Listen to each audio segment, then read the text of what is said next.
Hey guys, it's Jen. Welcome back. Today I'm going to be reviewing some new Maybelline products that I saw hit the Ulta website last week. So of course I placed an order and I got everything to do a full face. So everything I'm wearing today is from Maybelline. The only thing I didn't get was a lip product. So I'm using an older Maybelline lip product just to keep it all Maybelline. So I have a new foundation to share with you, a brand new nude eyeshadow palette, which is really exciting. Some new cream blushes, a new brow pencil, a new eyeliner, and a new mascara. So like I said, pretty much everything for a full face. So I've been testing out all these products for about a week now and definitely have some opinions on them. So let's go ahead and jump right in and get started. Alright, so why don't we start with foundation, and this is the new Dream Radiant Liquid Hydrating Foundation. So when I first ordered this, I got it in the shade Classic Ivory, and on the Ulta website, this was the fourth to lightest shade, and the lighter ones looked so super light according to the pictures on the screen. But as we all know, Ulta's color swatches on their website are super unreliable. They're almost never accurate. So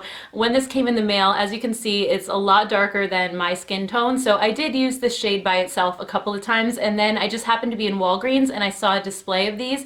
So then I picked up the shade Fair Ivory, which is the second to lightest shade. The one that was in between them looked a little bit too yellow for my skin, and this one looked a little bit more on the neutral side. As it turns out, this one is actually too light for me, so mixing them together actually makes the perfect shade. So I'm glad that at least one bottle isn't going to get wasted. But before we get into my thoughts on these, let's go ahead and just hear a little bit about the claims, and then I'll show you swatches of both of these shades. So basically this says it's supposed to have hyaluronic acid and collagen, moisturize skin and give a natural look. It delivers up to 12 hours of hydration, and it comes in 20 different shades and gives smooth, even looking skin. It's supposed to be lightweight, yet also medium coverage, and gives instant radiance that glows. So when I heard that it was a radiant finish, I thought it was going to have maybe like micro glitter or some type of shimmer in the formula, but thankfully it doesn't. It actually goes onto the skin very satin-like, where I feel like I have a glow to my skin. Actually, I was wearing this in my last video, and I actually got a comment from someone saying that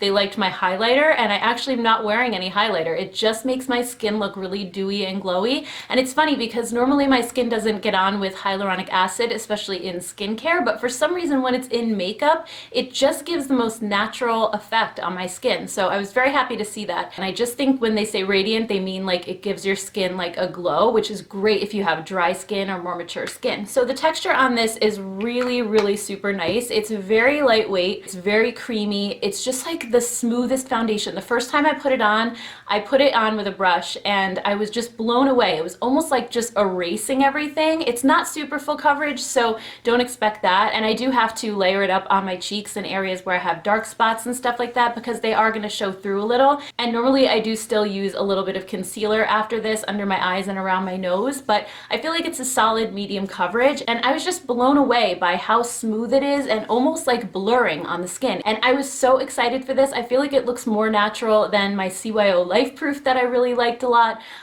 better than the Zoeva Authentic Skin Foundation, which was one of my favorites last year.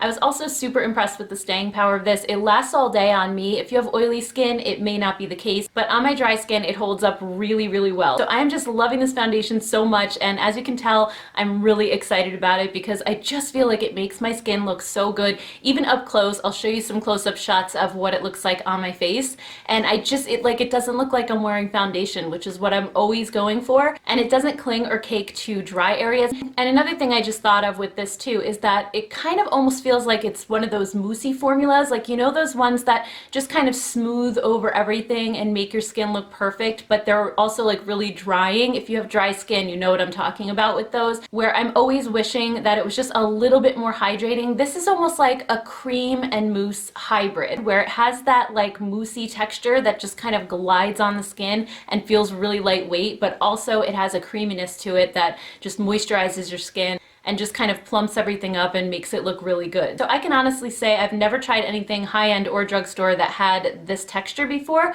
so I'm really loving this a lot. I definitely recommend it. Next, let's talk about these Cheek Heat cream blushes. So cream blushes have been coming out like crazy lately. CoverGirl just came out with a bunch of them that I did. Revlon came out with some over the summer. All the drugstore brands are kind of getting on board. So I got 2 shades of these and they come in 6 colors. So I got Nude Burn and Coral Ember. Again, it was really hard to tell the colors on the website, but I ended up really thinking these were super, super pretty. So these are $7.99 each. They claim to be oil-free, water-based formula that leaves behind a soft, natural-looking dewy finish, and it's infused with soft, colorful pigments for a buildable blush that you can tone up or down for a natural flushed effect. So I was very excited once I swatched these because I felt like the colors are really, really gorgeous, especially Nude Burn. I was really loving this, and that's the one that I'm wearing today. When I applied these to the back of my hand, they felt really nice. They almost felt like a cream to gel hybrid, and they did seem to put down quite a bit of color, but that was on dry skin with no foundation on it. Once I went to put these on my face, it was a completely different story. So I started to apply it, and normally I just apply these with my fingers. I find it's the easiest way, and kind of the heat from my skin helps to melt it in a little bit. And it started out fine. I liked that it didn't dry right away because I had a little bit of time to blend it out before it completely set. But I noticed that as I was blending it, it went from looking really pigmented to looking like almost nothing at all. And I also felt that the texture, being a little bit on the stickier side, was lifting the foundation underneath. So on my cheeks, all of a sudden, I could see more dark spots through, and it seemed like I wasn't wearing as much foundation as I was, which was kind of a bummer. And on top of that, once I was done blending them in, it kind of looked like I wasn't really wearing any blush at all. It was very subtle.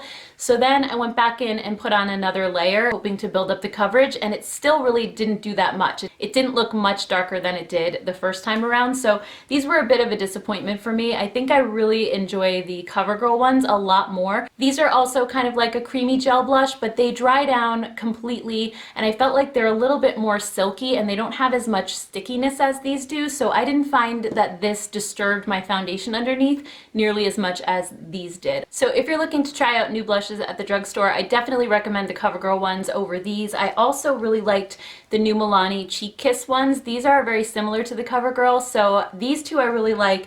The Physicians Formula Organic Wear one was similar to this. I had the same issues with it. So if you do like more of a really subtle blush that has that dewy look to it, and you don't care if it moves the foundation underneath, and you actually might like these. I mean, you can definitely see like there's that dewy glow on my cheeks, but it's just not my favorite finish. So if you like something that's a little bit more long lasting, I would go for one of these two.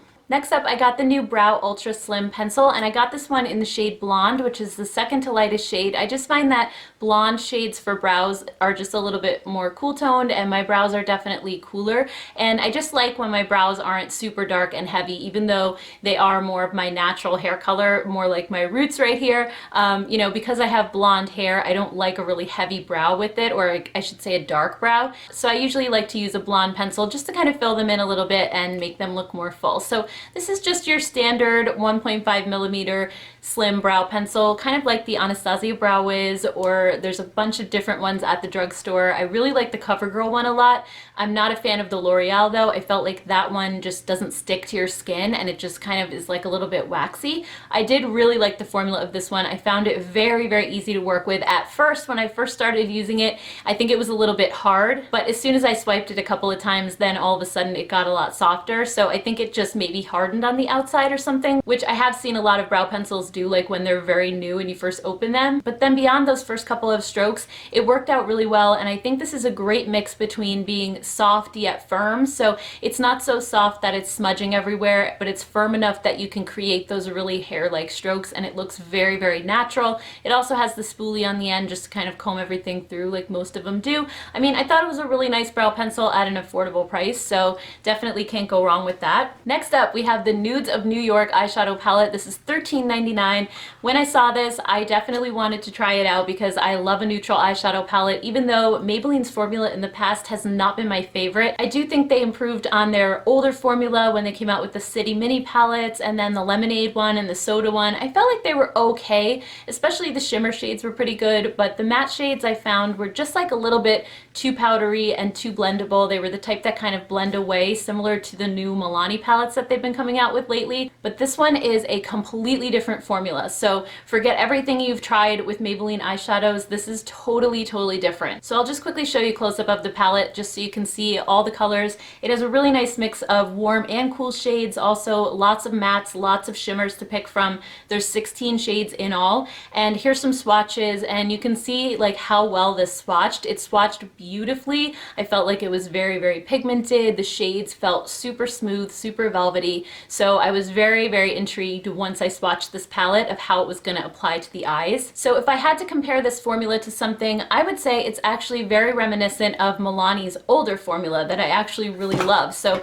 think like the Pure Passion and Soft and Sultry palette, or even these older ones right here where the matte shades feel really like velvety and rich, and they really stick to your skin rather than the new Milani Gilded palettes that just kind of blend away. If you saw my Sunday haul a couple weekends ago when I swatched a shade in the Milani Gilded Nude palette, you saw that it just kind of like blends away and blends away to nothing, whereas these ones in the new Maybelline palette really have good staying power. So I'm just going to quickly show you a demo with a fluffy brush into one of these mattes just so you can see like how beautifully it sticks to the skin. And I was just really impressed not only with the pigmentation of it, but also just with how it really stays put, but yet blends out at the same time. So for that reason, I actually found these eyeshadows to have really good staying power. Also, the shimmer shades, they're not like the most crazy metallic shimmer shades in the world. You could wet them, I guess, to amp up the intensity, but these are the types of shimmers that are just really, really smooth and just create a little bit of a glow on your lid without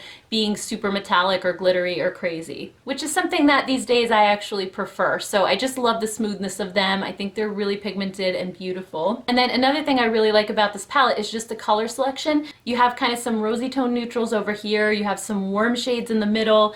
Over here you have some cooler browns. And then even like in this row here, you have almost like those kind of yellowy browns like that are in the Urban Decay Naked Honey palette. So you really just have such a wide variety of different tones to choose from in here. So let me go ahead and show you the look that I'm wearing on my eyes today, and you can kind of see how these perform a little bit. So I started out with the shade Heroine, and that's the female hero, by the way, not the drug.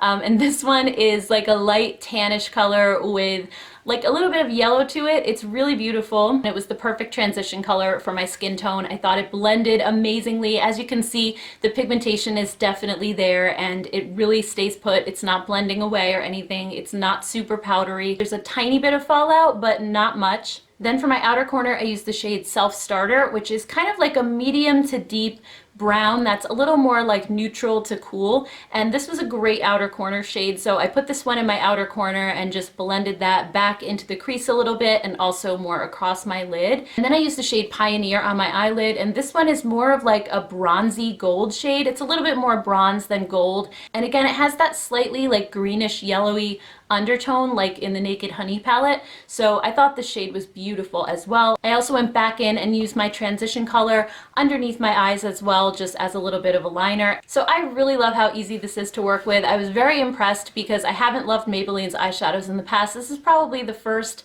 palette of theirs I actually like. So if you're in the market for a neutral palette, I do think this is definitely a good one. Next, I also picked up their Hyper Easy Liquid Liner. This is a brush tip liner, which is something that I definitely prefer. I love brush tips. I just find them so much easier to control if it's a little bit more flexible than a regular standard felt tip. So really love this. It's super skinny. It made it very easy to do kind of a winged liner. The color is really dark black. It lasts all day on me, so this is definitely going to replace, I think, my Kat Von D tattoo liner, since I'm not really buying Kat Von D anymore, and I've been looking for a solid replacement, and I think this is definitely it. It's awesome. And then last but not least, we have the Falsies Lash Lift Mascara. This is $10.49, and it claims to give dramatic length, volume, and lift for an instant lash lifting effect. It has a double curved lifting brush that grabs lashes at the root to lift. It's also a fiber infused formula that's supposed to thicken and extend your lashes. It basically says it's a lash lift look without the cost or hassle. So I thought the brush looked very similar to the Too Faced Better Than Sex. It has kind of that hourglass shape. It's also about the same size as that one as well. And I did think that this gave me quite a bit of length and volume in my lashes, but I also found it to be kind of a heavy, clumpy formula, which is not something I necessarily always love. I do think it gives a lot of drama, but at the same time, it's also kind of goopy. And if it's like that right off the bat, I feel like it's going to get even worse as the formula starts to dry out, but who knows? I haven't had it long enough to tell. But I mean, just kind of looking at my lashes, I don't feel like it really gives like that lash lift effect that it claims to. It definitely gives length and volume, but I just feel like this is kind of average. It didn't completely wow me. I think I would still stick with my CoverGirl Supersizer. I just feel like my lashes get longer with that formula, plus it just separates them a little bit more. So this one was kind of just okay for me. And just quickly on my lips, I'm wearing the Superstay Ink Crayon in the shade Enjoy the View. And I really love how creamy these are, but at the same time, I feel like they wear away kind of unevenly on me. I'm not sure why, but the few times I wore these over the summer, I felt like they looked great when I left the house. And then if I checked myself in a mirror a few hours later, I felt like it was kind of wearing away like patchy, and it looked kind of strange. So it made me afraid to go out of the house wearing these, and I usually just wear them to film now. So I don't know if it's just me or if you guys have had the same experience with these or not. I know so many people love them, so I'd love to hear your thoughts down in the comments below. So anyway guys, that's all I have for the new Maybelline stuff. I would say the standout products are definitely the foundation and the palette. Also the eyeliner I thought was amazing, and the brow pencil was really, really good too. Things I would skip are definitely the cheek heat. I didn't like these at all. And then I felt like the mascara was just okay. It wasn't my favorite mascara in the world. So I would love to hear your thoughts down in the comments below. What did you think of these new products? Are you thinking about buying any of them? Have you tried any of them already? I would love to hear your thoughts. Thank you all so much for watching. Please don't forget to give this video a thumbs up if you liked it. Also, if you like this video and want to see more, please consider subscribing to my channel. I have a button either here or here on the screen, so you don't even have to go down in the description box. You can just click right on the screen right there and hit that subscribe button. Thank you guys so much, and I will see you in my next video. Bye guys!